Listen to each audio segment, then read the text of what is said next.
Hello, happy Sunday on Ambiguity. This is Taylor. This week we're talking about, our favorite part of, our favorite thing about our transition so far. Yeah, so, let's do it. Um, so, it's weird because my transition's been, very, documented and medical, but I honestly think my favorite thing is just, the transition itself and, the progression. Because I'm huge on character development. That's my favorite thing. And, finding in other people and being this person who I used to really have bad vibes with is really progress into a better person. So that's huge with me on character development. I love it in books, I love it in movies, and I love it in real life. And looking back at the person I was 3 years ago, a little over 3 years at this point, when I did not know I was trans, almost 4, damn. When I had no idea I was trans and I was just confused on everything else in life because because I was a junior in high school, all that stuff was a little wacky anyways. But just the person I was back then and breaking out of a box of me being super quiet and shy and not really finding my niche yet. Into really finding I hate saying a prophecy, but figuring out what my prophecy is, you know, like maybe what the path I'm on isn't the right one, but I applied to 6 schools for marketing and graphic design, and when I came out as trans, I immediately applied to UMass, the school I'm at now, as a last resort, as a psych major and a women genders major, so I did double. So I had through everything for a shift because I guaranteed you I was going to go into business, and I figured psych and gender psych was my path.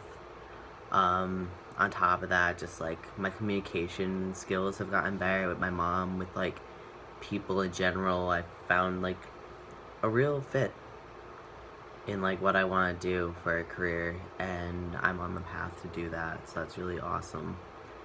I've become become a lot more comfortable with myself and how I present myself, and I don't feel like hiding as much anymore.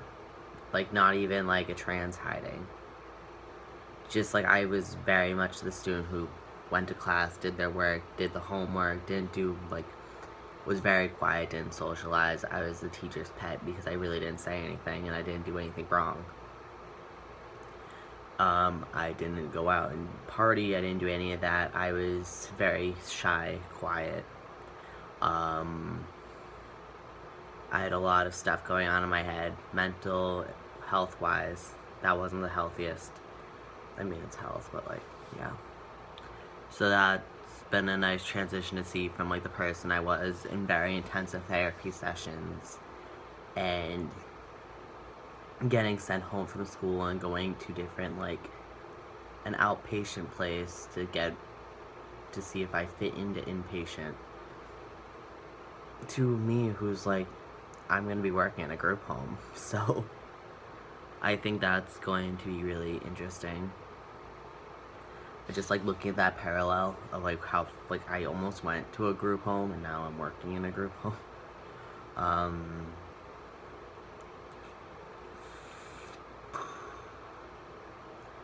thinking about other parallels in my life. Oh my god, Jesus, I almost forgot about this.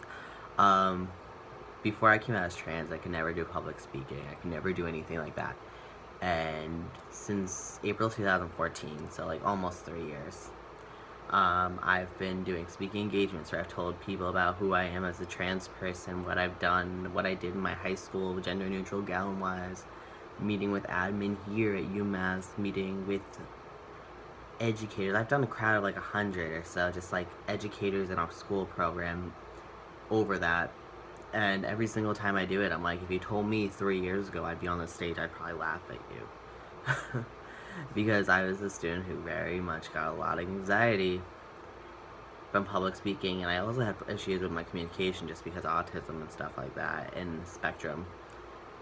So that was just difficult to navigate, and I don't really have as much of an issue with it. If it's like a public speaking thing where I'm like doing a project in front of my class, yeah, I freak out. But I'm better at managing it all. That was a mouthful. I'm just really grateful. I feel like I say that plenty, but I'm really grateful for who I've become.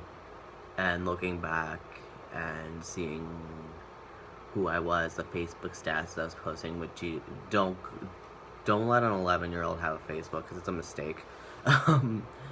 But just the stuff that I've grown into and grown out of, and being more authentic and true and not hiding behind fake interests that I don't have, but I did because I wanted to fit in with people.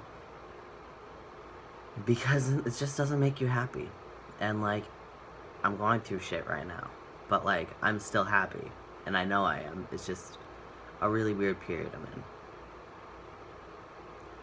So that's gonna end the topic. Updates in my life.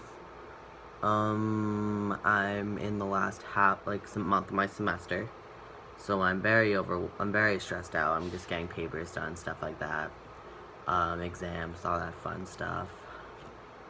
I'm dealing with a lot of like inner trauma that I'm working through, and I've managed to cut off a lot of people in my life for right now, just like kind of giving them like radio silence here. Nothing that's been done. I just really can't handle anything like that right now.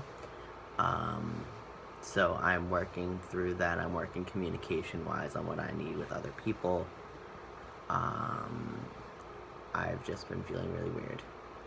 And my mom's coming up on Monday, so tomorrow, after this gets posted, I should say.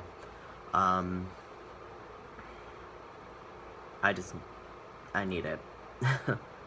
I'm looking at grad school. I'm looking, because I graduated in a year from college, and I'm looking to get out of state. But, like, logically, I don't think that's gonna happen. I don't know. There's been a lot of, like, downside, like, negativity in my life, just, like, thought-wise. And I'm working on that with a therapist, so. In positive, I think I'm taking a trip at the beginning of next month, like right before finals actually happen for me.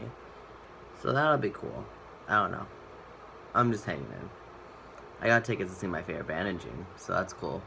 But yeah, nothing really transition-wise. I've been thinking more about bottom surgery, but that's a concept. I hope you all are doing well, though. I will hopefully see you next week. You never really know.